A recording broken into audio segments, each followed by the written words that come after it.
जब हनुमान जी समुद्र पार कर रहे थे तो समुद्र में एक राक्षसी रहती थी।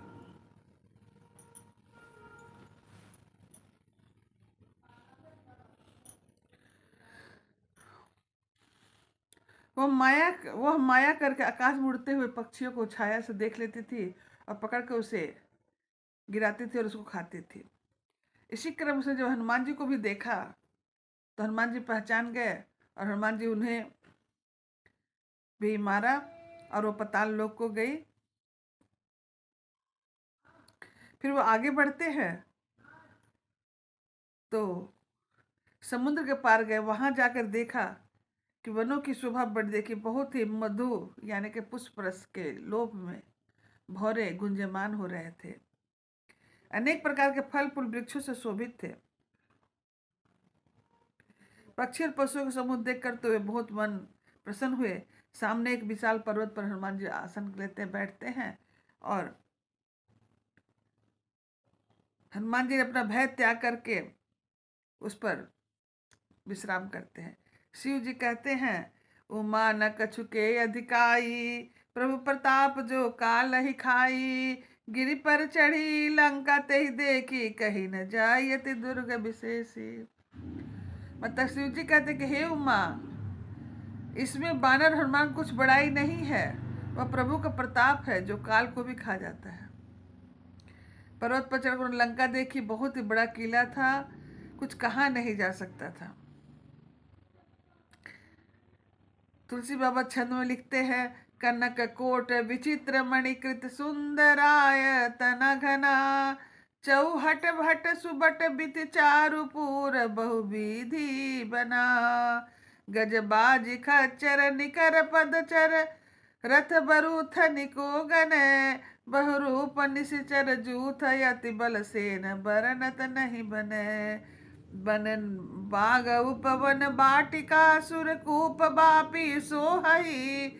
नर नाग सुंदर गंधर्व कन्या, रूप मुनि मन मोहई। कहु माल देह विशाल शैल समान, यति बल गरजही। नाना अखारन भरही बहुविधि, एक एकन तरजही। करी जतन भट कोटिन विकट तन, नगर चहुदिशि रक्षहि। कहु मानु माहिस मानुष धेनु, खर अज खल निशाचर भक्षहि। यही लागी तुलसीदास की कथा, कुछ एक है कही। रघुवीर सर तीरथ शरीर, त्यागी गति पै ही सही। यानी कि लंका का वर्णन कर रहे हैं हनुमान जी। शिव जी बोल रहे हैं बाबा कि हे उमा देखो, वो अत्यंत ऊंचा, उसके चारों ओर समुद्र है, सोने के परकोटे यानी चार दीवारी का परम प्रकाश हो रहा है। कनक कोट विचित्र मणिकृत सुंदरायता ना घना, यानी कि विचित्र मणियों से जड़ा हुआ सोने का परकोटा चार दीवारी अंदर से बहुत ही सुंदर है और बहुत से सुंदर सुंदर घर हैं। चौराहे बाजार सुंदर मार्ग और गलियां सुंदर नगर बहुत प्रकार से सजा हुआ है। हाथी घोड़े खच्चर समूह तथा पैदल और रथों के समूह को कौन गिन सकता है। अनेक रूपों के राक्षसों का दल, उनके अत्यंत बलवती सेना वर्णन करते नहीं बनती। बान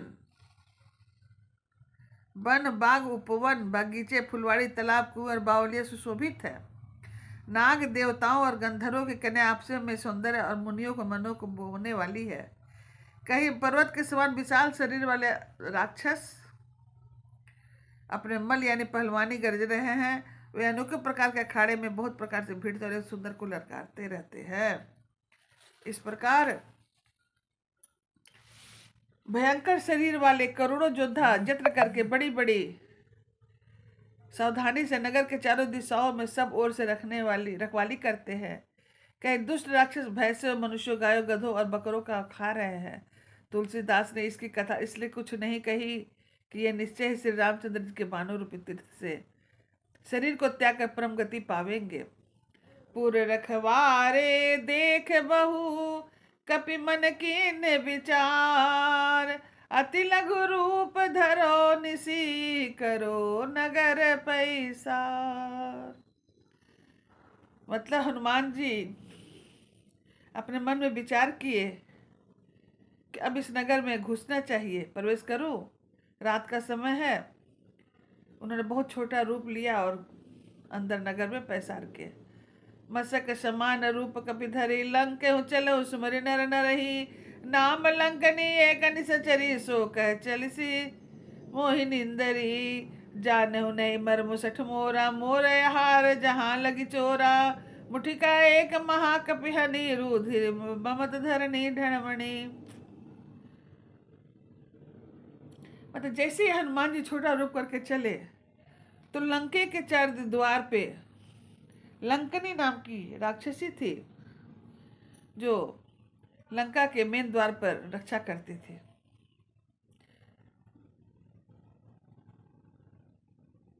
वह लंकनी ने कहा कि मेरा निरादर करके, यानी कि बिना मुझसे तुम पूछे हुए तुम नहीं जा सकते हो। तब उन्होंने कहा कि अरे मूर्ख, तूने मेरा भेद नहीं जाना। जहां तक जितने चोर है वो सब मेरे आहार है। महाकपि हनुमान उसे एक घूसा मारा, जिससे वह खून की उल्टी की और पृथ्वी पर लुढ़क पड़ी। वह लंकनी फिर अपने आप को संभाल कर उठी और डर के मारे हाथ जोड़ कर विनती करने लगी। बोली, रावण जब ब्रह्मा जी को वर दिया था तब चलते चलते समय उन्होंने मुझे राक्षसों की विनाश की एक पहचान बता दी थी। जब तू बंदर के मरने से व्याकुल हो जाए तब तुम राक्षस का संहार होगा, यह जान लेना। हे तात, मेरे बड़े पुण्य है जो मैं श्री रामचंद्र जी के दूत यानी आपसे आपको अपने नेत्रों से देख पाई। तात स्वर्ग अपवर्ग सुख धरिय तुला एक अंग, तूलन ताहि सकल मिली, जो मिले सुख लो सत्संग। हे तात, स्वर्ग और मोक्ष सब सुखों को तराजू के एक पलड़े पर रखा जाए तो भी वे सब मिलकर तुम्हारा पलड़े पर रखे हुए उस सुख के बराबर नहीं हो सकते जो लव क्षण मात्र के सत्संग में प्राप्त होता है। प्रभसी नगर की जय सब काजा, हृदय राखी कौशलपुर राजा। गरल सुधारी पुकरहि मिताई, गोपद सिंधु अनल सितलाई। गरुड़ सुमेरु रेणु समताही, राम कृपा करि चितवा नाही। अति लघु रूप धरऊ हनुमाना, बैठा नगर सुमरी भगवाना। मंदिर मंदिर प्रति करि शोधा, देखे जहत अनगित जोधा। गयु दसानन मंदिर माही, अति विचित्र काही सुजात नाही। सैन किए देखा कपिते ही, मंदिर महु न देखी विदेही। भवन एक पुनि दिखी सुहावा, हरि मंदिर तह भिन्न बनावा। रामा जुद अंकित गृह, शोभा बरनि न जाय। नौ तुलसी का वृंद तहाँ, देखी हर्ष कपिराय। मतलब भगवान हनुमान जी ने श्री रामचंद्र जी का अपने मन में हृदय में बसा करके सुमिरन किए और वो घूमने लगे। घूमते घूमते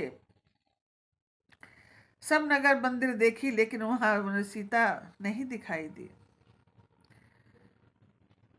फिर एक सुंदर महल दिखाई दे जहां भगवान का एक अलग मंदिर बना हुआ था और मंदिर के दरवाजे के सामने